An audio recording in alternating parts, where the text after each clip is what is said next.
Okay, the final example is the call center data.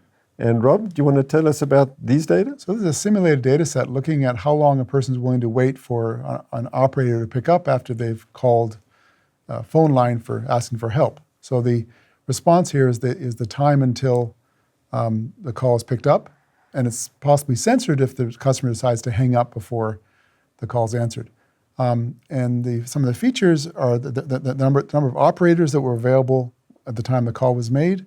Let's see, morning, afternoon, and evening, the time of the day. And the center, it looks like. Right, and there's three call centers, A, B, and C. Yeah. And I think we all know about call centers. I personally hate call centers, and they put you on hold and you listen to some horrible music, usually scratchy and noisy, and especially if you have to wait a long time. All right, let's look at the design. So here's some code to sample these features. So we sample each one of them just randomly, right? According to some scheme. N is a total sample size of 2,000. And we look at the first few rows. So operators is a numeric number between 5 and 15, the number of operators. And then we have dummy variables for these. Each of the categorical variables, center and time, are 3 levels. That's one hot encoded, not dummy. One hot encoded. And because it's a linear model, we have them, each one's relative to a baseline, so one of the levels gets dropped out. It's a simulation, so we need to build a true model, so we need to set some coefficients. We're going to make a linear model in these variables. So we set some coefficients for each of these variables above here. And we write a little function to create the hazard, which this is x times 0.001. So this is just a scaling function. Right. Let's see some of the coefficients. One of the coefficients for operators was equal to 0.04. And what that means is that each additional operator leads to 1.041-fold increase in the risk that the call will be answered. So the time here is the time to the call being answered. So obviously the more operators, the higher chance that's going to be that it'll be answered. The coefficient associated with center B is minus 0.3, and center A is treated as the baseline. This means that the risk of call being answered at center B is 0.74 times the risk that it will be answered at center A. In other words, the wait times are a bit longer at center B.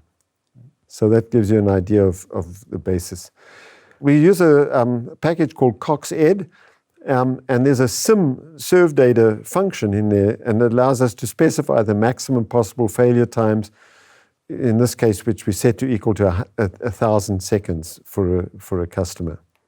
And so we load that package, and you can see it relies on a lot of other packages, prints them all out, quite a lot, and we call the package, and we give it the maximum time, we give it our X matrix, we give it the true betas, we give it the hazard function, which scale down the function, and it'll generate the data for us. And it gives us a warning.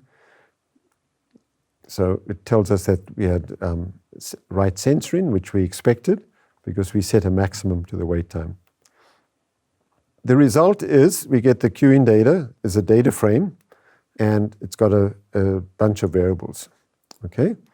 The observed data is stored in queuing $data, and with Y corresponding to the event time, and failed an indicator of whether the call was answered. Failed is true, or the customer hung up before the call was answered. Failed is false. Okay? We see that almost 90% of calls were answered.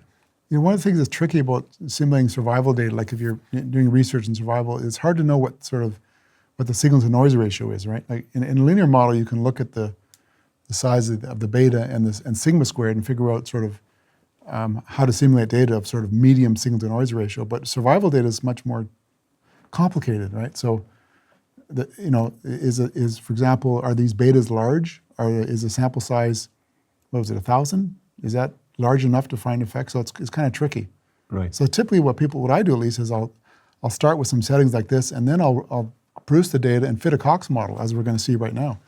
and look to see what sort of what kind of p-values you get. And that's sort of a more sort of seat of the pants way to know, just how big the signal to noise ratio is. Right. Often you pick some settings, you fit a model, and then things are very insignificant, and you realize, gee, I have to actually make the relative risk parameters larger, for example.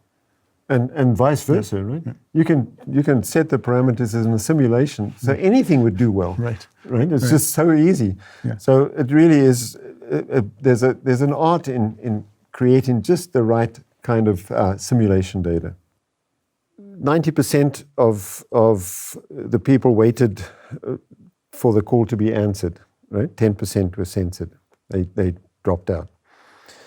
So we now plot Kaplan-Meier survival curves, and we'll first stratify by center, and here we see them, the curves for the 3 centers, not very different, okay. And now we'll stratify by time, and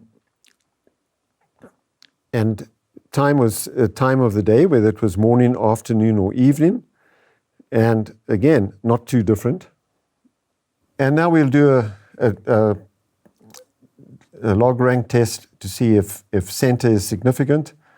And even though it didn't look significant in the figure, the data set's big enough, it turns out it is significant. So the center variable was this one. These were significantly different. So one thing you can notice is that the survival curves are very granular. Right. In some of the earlier data sets, like the brain cancer data set, much smaller data set, right. Big steps. So the granularity is telling you there's lots of data here. And lots of events, right? And 90% were events. Yeah.